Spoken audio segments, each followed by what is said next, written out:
Engineer yalima aliwa agamba nti yalima andi bagamba nti balima engineer aliwa aleta bwino ano kino pa luguudo lwera lwesi district yakola ki mwezi mufukiza mutyo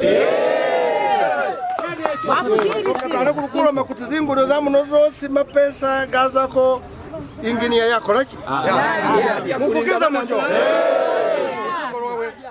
kulinga bana mwandu baba langa ni yali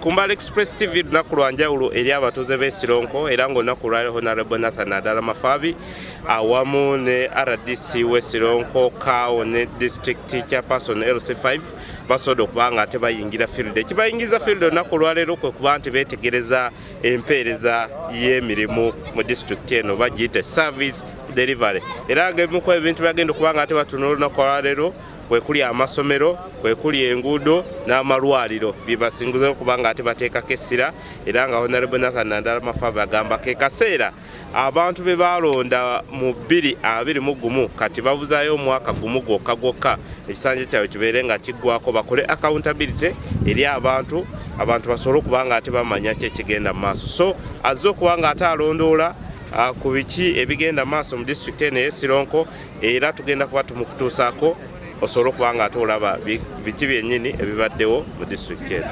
balima oluguudo ate oluguudo abamayinja be balima ate oluguudo lukusooka lwalimiwanga ne tekiniko yalusooka nerugulawo omuchina n'aja yakola oluguudo lugundi kabuchororo n'aja n'atuyamba ate n'alulima yalulimako ebisanja bibiri kati ate omutaka yakomyewo omutaka yakomyewo netumugamba nti otandise okola naye kati oluguudo luno ate ebinya biruzeemu era gundi kansala Job 5 netumusindikira baluwa n'agiwandiika n'agitwala ku gundi mu ofiisi eri Mukwaru kati bwe baamutwala n'amugamba nti nze kindeese wano kwagala kutereezera batuuze bange oluguudo olw'okuba emmoloka zammwe zikola ki zironoona era ne balukola ki ne balulima naye ku ssente ya gavumenti tekangako kuno ku luguudo kuno wadde nusu 10 wabula mbo benyini bo abeekalakaasa kwagala bakola ki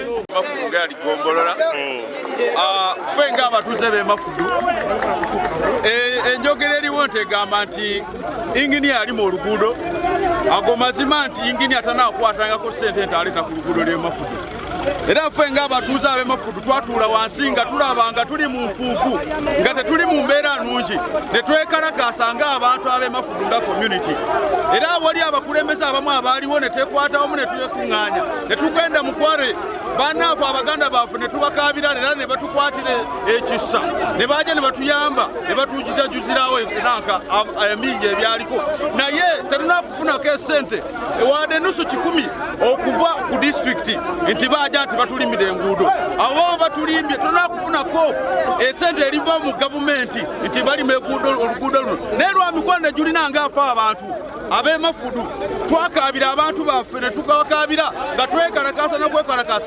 abamu twakwatanga 10 nga ffe bennyini twekwatiramu okulima oluguudo lwaffe luno era nze emaliriza nga ngamba nti nga kansala w'abavubuka e Mafudu ne tunaakufunangako ssente ezirimu oluguudo luno mwebale nnyo mwebale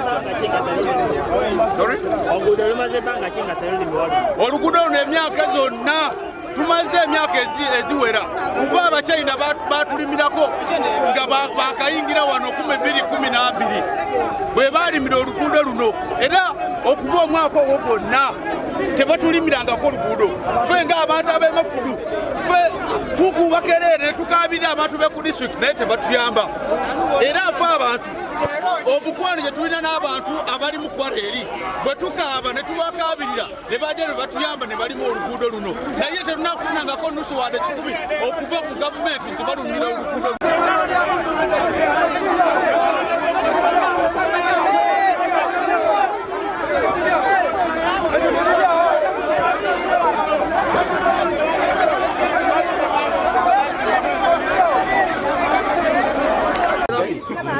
Arihuri sano. Zingudo lukubitalo no central government. Kero district. Nanga lwafune kizibu kubele simu district ni central what? Government. Kwaba koni zingudo zega magombororo. Ngazabe kizibu kubele cha Manuel nani? Kwaba ni ze district. Ngazabe ko kizibu kubele cha Manuel nani? District. Katano kajira noise kulino. Muno zingudo ze district niyo zili. Yesu manyira kwa baba.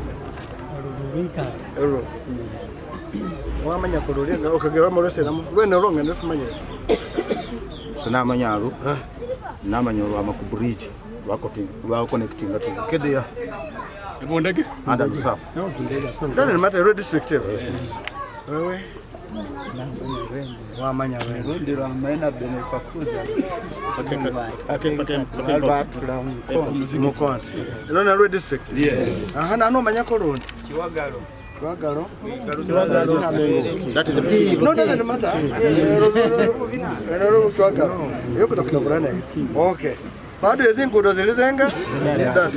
Elu Rama una ndege rwaga ukede Rama sasa rwaga wabite paka Bungwanya no tize bungwa rwame ampanga Na miringa bungwa yes bas kwa disease that mwezi mafukise lezo sinyona disigara zeli gomboroni community rokona nakera mukwana na wewe mufukise mzee nanyoe kuganika. Yes. Okay. Baba. Zingudo zo. Yesu kiazo kwa. Senga menyere nigimyaka gyose jazire ko lugalima bitakukola ko nakubona kesibana mukakikola. Akabona kurwe. Wadilu asemba nako abana bamenga agiyonyo basomera ko. Bano bete. Benyo basomera. Ne bambirano ko abana baboda bali. Niyo kuikala kasibinga kukubana umusi nigamafugageewera mulinda busa gabawo bagana bamutomera busa baleta nigunayo guyola guno balusa moyo bagana bayoli badumbi batawo mabana ngamalo babana bapota kabika kuni mwalo yada nasime balo mera zingudo zo sikasoka bero ni changa lichezele aje kufuniega kwena district yeza olo enjawulo na wewe elo enjawulo sasa inaganika mtu ali marugudo no Zuku kuyo the district yonga. District. Powder. Kedi kodi kumikonoda. Ya wewe. Power district. Na kwako farming zingudo zose the district. Zile anochin. Paru gudodwera wesi district yakola ki? Mwezi mufugeza mutyo. Katana kulukula makuti zingudo zamu nozosi mapesa gazako inginia yakola ki? Mufugeza mutyo. Kulinga bana mwandu baba.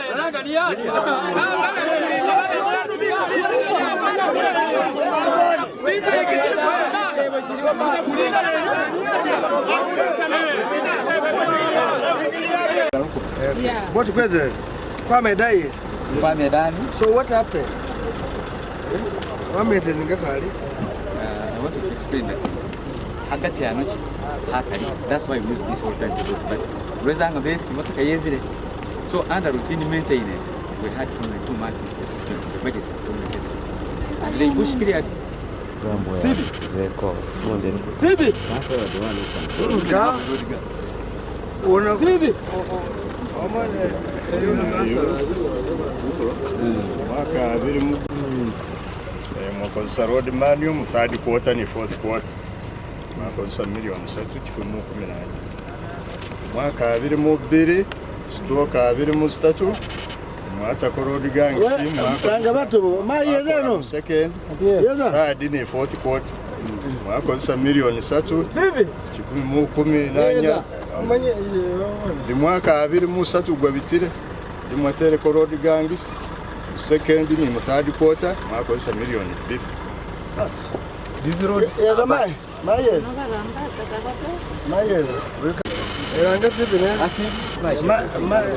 kukuka na buye luguro no chena kwa kutoka mana mapesa wabona ko batu bari koroko bari makobo bakora chena kule wego muko tukubona ko keba limaza bako kuno baba ya wele mayo Ama gomberali this one wabona kwakoma kubanga nga bakola oluguudo batulaba munana mayi alobera atakikubona kone mayi mumenyano Konale atwagala kwezirengenzire ne tufe nesbe kunikubitamu nyenye na ikine amakutulaki era mva mwezere mukina kale mabone zimbera zenengesi asingako nina Izirembi baba nicho chinyene wabona kansala kajogo baba wanyala kwezi kajya kuliano umoda anakulomera ati bakola rona rugudo toko kwa makulanga mayi irazi ali mayi watya wabere bize abona lugudo lukira baga msakuli mo baba sanyi cho Mr. Mayi shembera Navende Shama eneo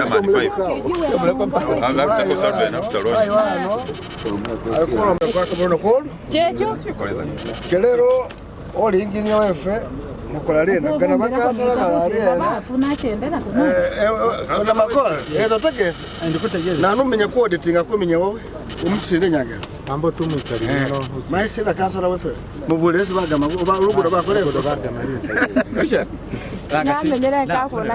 webale kukaniha butufu mayi wanyala kukaniha kama so when they start atubanyakuba batandika because they are supposed to work for a whole year but when they batched yes the guidelines no they are get the gun kulivu kulo yes it is back to lujisumbule okay kumanya muzunguvula zibuda kulo rukuba nenga keluva lonyene ziba balimo benga bana babukulo na rukuba bali given the road gun rukudo lunyana the man in charge of maintain rukudo sikunya chama no the road ganga kumwe bomba rukigombe wowe kwa mana rukudo runo basembayo kubukora ko mu government yo na bene ni basemba ni mure kwa amune ka abone chawe nenga na wabona abone chama nisho shishana baba banga kubiyo abone rukudo karufana ruti wano moto rukudo kale myaka jengala mirengolo beta rufana rureta rufana ruti malo senga ne kubitire madani kuti ngakweze debe kwa kabusa batu balobosi ngapira na mobitebo bindi byesu ubona dalanga rusi bakola disha binga bana including you and us as leaders probably baka na myaka jawere yote kweza kulokola this road umuntu li security technical work this road is batched with answers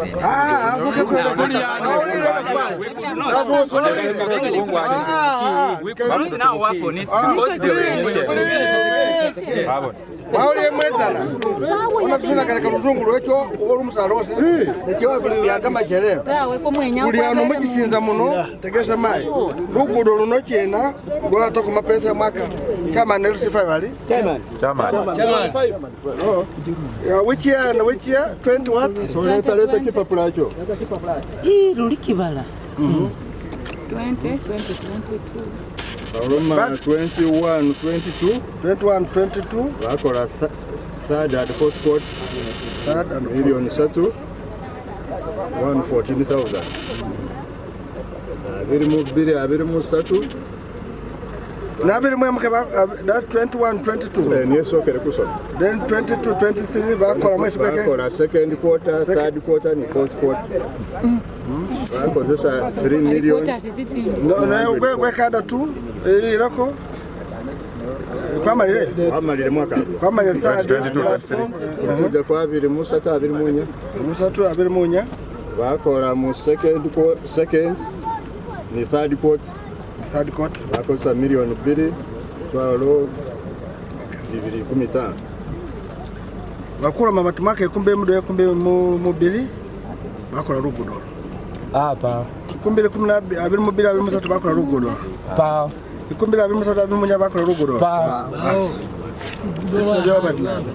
educate David spelling e d luno lwe lumu ku nguudo ezigambibwa okuba nti zakolebwako naye nga olunaku olwaleero ab'obuyinza olubadde okutuuka ku luguudo luno n'okubuuzaako abatuuze bagambye luno oluguudo lumaze emyaka 15 nga tulukolebwako era nga tebalabako greda yono batrakta eyitako. So eno embeera eri Sironko abakulembeze si basanyufu naddala Honorable Nathan Nadala Mafabi kuba eno constituency ye akulembera Budadiri West era ng'olunaku olwaleero avudde n'atabukira engineer owa district ye Sironko nga bw'asodde okubanga ate alemererwa okubanga ate akola omulimu gwe baalirizinga sente mu financial year 2021 2022 2022 23 ne 2024-25 naye oluguudo luno tekuli kintu kyonna ekyakolebwako. Tugenda kuba tukutuusaako byonna ku Mbale Express TV.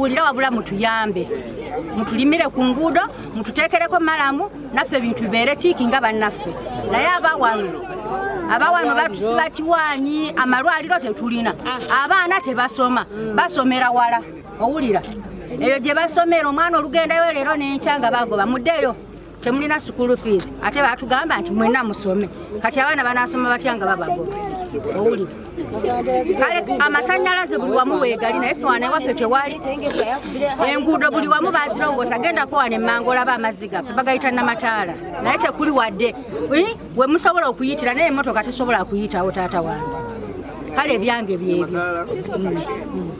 bananga Silvia Kayenzi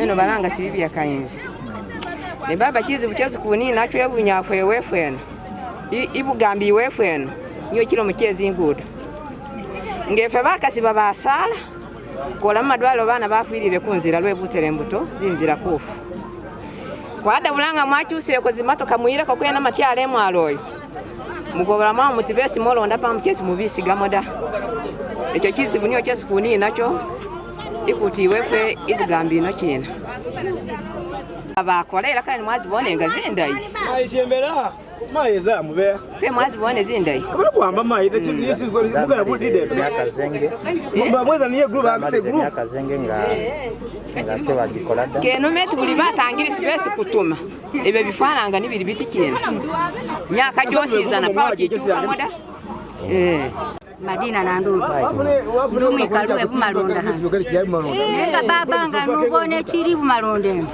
kitokota baba bakukifunika koda kusinzira ku bantu besi kulonda bamala baza babolera Museveni era ebintu biri tiki paka baba na yalo myadati biri tiki kananga mpesa bakomba aba bakana besu bona abalo bakusala lwezinguda anasala nazira hena mwidwaliro baba nga wikireke matyale yolo motise motoka yange kebe hano wadirandi kuluza kenambukada kusinzira ku bulumi bwesi kuli mu baba kuli bubi kubona abona paho buyedu adirjeche rutida bati aba tizingudo zena bibalimire fefewefe anolefe nonenga lwafira kembo lwesi bakalima bati kwali mirezingudo bati nayo nolwefe runonga nulubonoti wade kamala mubusakula mabatireka kubatereko busaku kuba kubasampo kubone baba pahoda mweza ko mufula mzee kali mwakubitako hanoda era kali mwimire mulawa muti pa esi kuli kuzada kusinzira kubulumi bwesi kuli abantu besi kulonda baba paho kyesi bakuyedada abaza kungona zinda zawe bireba zibabolera omuzeyi bati ebintu biri tiki nenga babene babalya baba paho lugudo lwesi bakungona yakwade lugena da muzeyi byange byagamire bulira wabula mutuyambe mutulimire ku nguudo mututeekereko malamu naffe ebintu bibeere tiki nga bannaffe naye abawano batusiba kiwaanyi amalwaliro tetulina abaana tebasoma basomera wala owulira eyo gye basomera omwana olugendayo leero n'enkya nga bagoba muddeyo temulina school fees ate batugamba nti mwenna musome kati abaana banaasoma batya nga babagoba owulira kale amasannyalaze buli wamu weegali naye ffe wana ewaffe tewali enguudo buli wamu bazirongoosa gendako wana emmango olaba amazzi gaffe bagayita namataala naye tekuli wadde we musobola okuyitira naye emmotoka tesobola kuyitawo taata wange kale byange byebyo. Mpiti wa Balayo Dison ni councillor wa Town Council District Town Council Esironko. Lero tuli mu field tutambula ne timu yona ba councillors baffe bona be district, honorable member of parliament Brady West, honorable Nathan Nandala Mafabi, heads of department, KAO, DISO, LC5 chairperson and other key stakeholders neba ingine bonna okulaba nga tutambulira ku nsonga y'enguudo mu district yaffe. Waliwo reports tubale tufuna okuva mu department ya engineering nga zogera nti waliwo enguudo ze bakola wano na wali nga bateekako ne sente financial ezaita ne zino tubadde nga tumaliriza neno financial aje tulimu nga balaga nti enguudo zonna eziri mu report bazikola. Naye amaziga gabadde nga gava wansi mu bantu baffe naffe ne tukaabanya ngo tubeera mu kanso ebiseera ebisinga bwe twagala okugenda ku monitoringa ku nguudo zebagerako batudojinga nga tebagala tugendeyo. Naye kibadde kya mukisa leero Honorable Nandala bwaze ne bagamba nti katubeere nga tuteeka ebirowoozo byaffe wamu tukole kye tuyita joint monitoring tulabe amaziga abantu baffe ge bakaaba matuufu oba nedda. Na zino reports zetusobola okuva mu engineering department y'Esironko ntuufu oba nedda lwakuba bateekako sente naye tugenza okulaba nga enguudo ezisinga obungi ze bateeka mu reports ezo sente zagenda naye enguudo tezakolewa. Kati ensonga gye tubaddeko leero nyonyo leero tutambulidde mu Budadi West, enkya tujja kubeera mu Budadi East nga kye tuliko ekikulu ennyo kwe kulaba nga esente gavumenti zetuweereza ku district okuka wansi mu magombolo ziba nga ziteekebwa ku mulimu gwennyini ogwaba nga guyamba abantu baffe kye tuyita value for money. Basanyufu n'akatono kubanga abantu baffe babonaabona nnyo mu kutambula. Oluguudo ne lubeeranga mu bajeti ne lubeera mu ripooti lulabika ng'olwaggwa abantu batambula bulungi naye infacti tutuuse ku luguudo teri mulimu gwonna ogwakolebwako. Ne moroka yennyini egrading oluguudo tetuukangako ne ku luguudo kuno kati singa ejja wano eyitawa tewali weesobola kuyita olaba ekitundu tulinga abali mu nsiko naye oluguudo bayinjiniya bagamba oluguudo oba lwaggwa baalulima naye kati namwe mulabye edda ebiriwo wano tewali kyonna ekyakolebwa ku luguudo luno. Mmwe ng'abakulembeze sofa mubadde mukozeewo ki? Ffe ng'abakulembeze bwe twalabye nti n'enguudo mbi ate emyaka giri kuggwayo nga bw'omanyi ne tuyimuka wansi okutandika okulaba enguudo zitambudde zitya. Enguudo endala bazikozeeko at least naye enguudo endala mbi nnyo. Kerere neyimuka wa abantu ne batandika okuba kerere sente z'enguudo baali esente enguudo tezinabakolebwako era kyovudde olaba nti no ekerere nevuddemu kwegamba buli omu ayimuse. Era twebaza Honorable Nandala okuyimuka wansi nga Honorable MP waffe owa Sironko district wano n'atuteekamu byonna tujje ffenna nga district namba tulambule enguudo.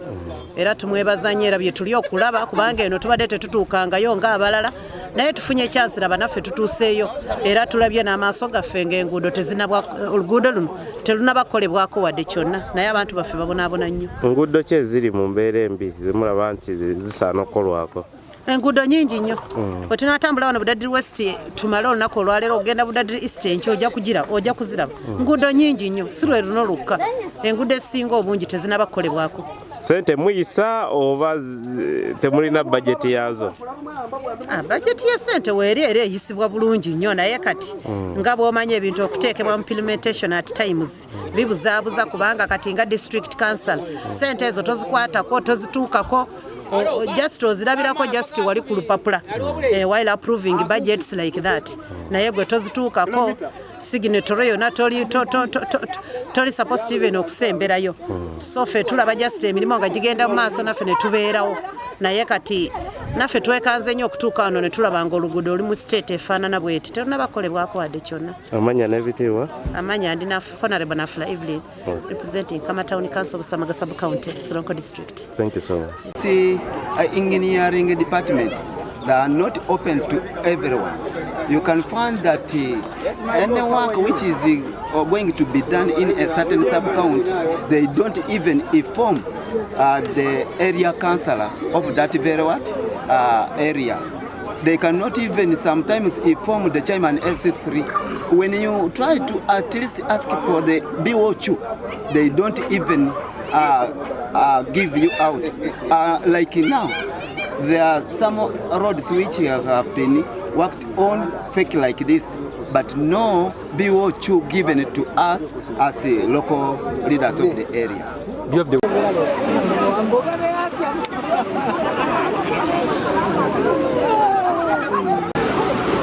frontière Enemba.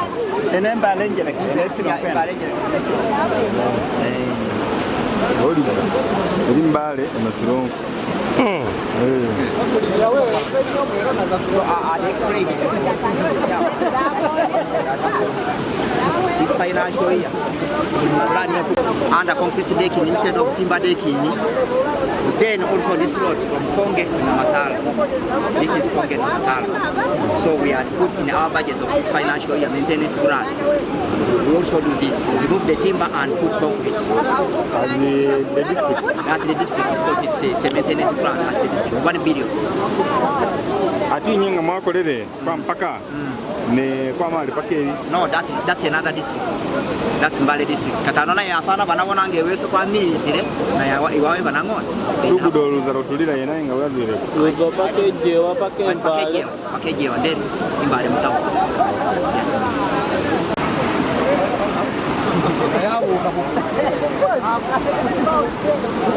Yes, honorable.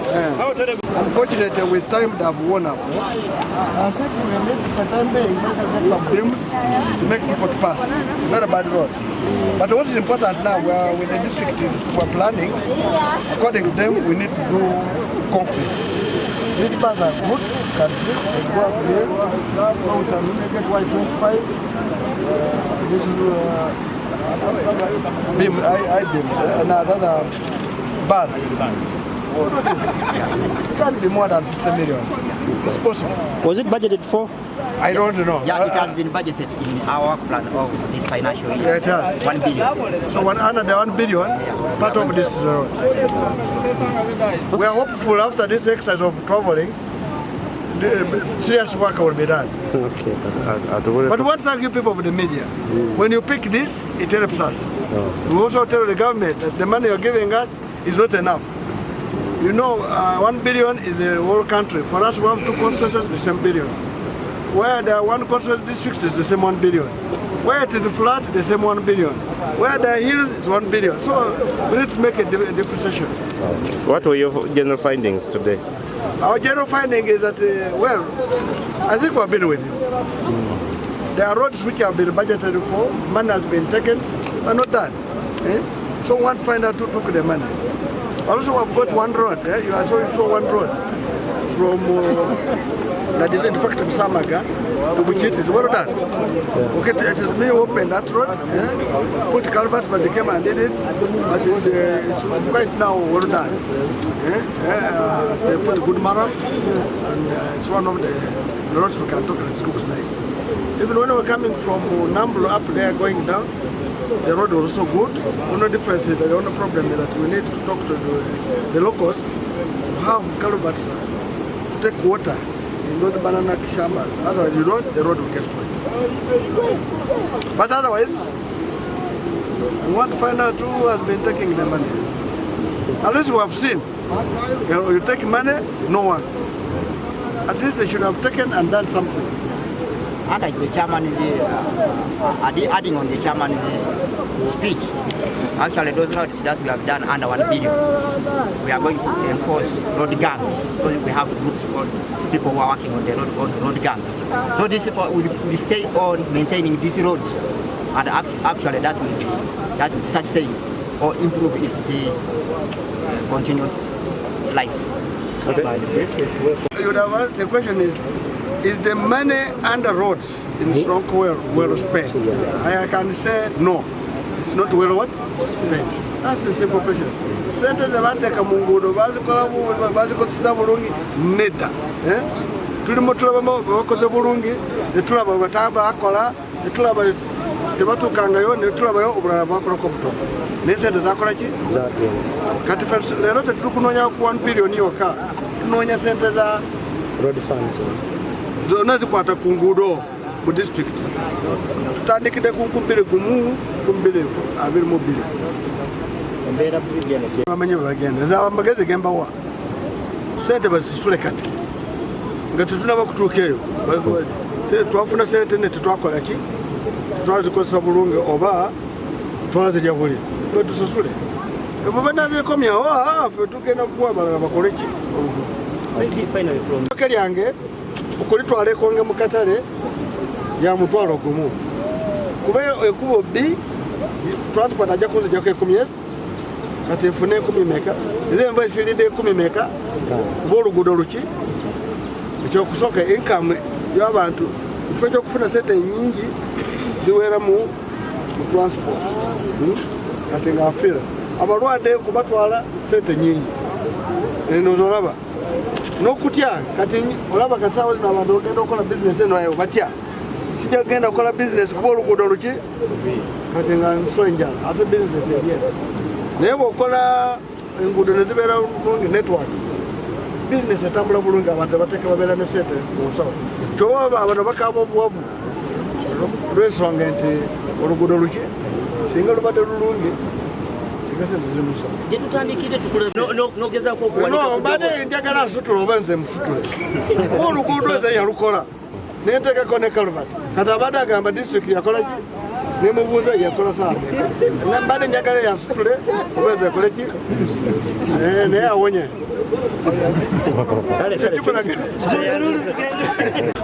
Because we know how much money has been put on each road, not only this past year but also the other past years. So we are really doing a round verification to determine the value for work done. Okay, so far what have you found out? Is there a value for work done? I think that will be a personal opinion, since we are yet to go back and do a general assessment, but I think in many cases, I think the value is not there. At all, let me say, not satisfactory. An example of where you reached and you really felt? An example where I think we got that was the first road in Vukuro, where even the engineer guiding us decided to take us on another route, just because the real road was very bad. So he thought maybe he could give us something which was next to bad, but still everything was not good. How much had you allocated for that road, which you found? No, it's not that there is one amount of money allocated, but over the years they have been giving them money annually. Some for road gangs, some for, we use our equipment, mechanized. So it's really a progressive kind of job they have been doing several years. On estimate how much? Like the last financial year, how much had you allocated that road and been used, and yet there was no work done? No, that road is supposed to have gang members working on it. So even if the mechanized equipment is not available, there are supposed to be teams of people maintaining that road. But it looks like the money has been going to those groups, but I have the figures here. But the people supposed to get it have not been getting it. I think that was, I think last year alone they received 2 million shillings. The other year 3 million plus. The other year 3 million plus for the road gangs. But from what is on the ground, even the gang members themselves cannot be found. So it looks like they don't even exist. Honorable Chair, you are the overall political supervisor of this party. Yeah. And the Minister of Works in Ceylon. How comes you allocate money and the roads are not done? And it takes even a year. Who was supposed to give you the feedback of whatever was being done? First of all, we have, of course, a technical department which is supervised by the CAO. And then we have committees of council which review all the activities in the district annually. And it's because of these reviews that we are now out in the field to actually cross-check what is in the CAO's reports or what is all the reports of the technical departments. How many financials are we looking at in this monitoring exercise? I think it really depends. For example, the 1 billion roads, we are looking at them only for this year because the program started last year. Otherwise, for road fund, it's about 1-2 years back. Otherwise, for the billion shillings from government, it's this year when it started. So really. But do you think the 1 billion has helped you a bit? We Well, it has helped because there are now some 2 roads which are motorable and some bridges done. But as indicated in our earlier meeting at the district, there are some roads which are yet not complete. Yes, Chair. You are the Minister for I'm not the Minister for Works. the works falls under your docket as the secretary. No, my vice is the in charge of that. What they observe, most of the roads, even those which were made, there is no matter. Why you prefer to make that? Maybe I think you would put that question to the engineer.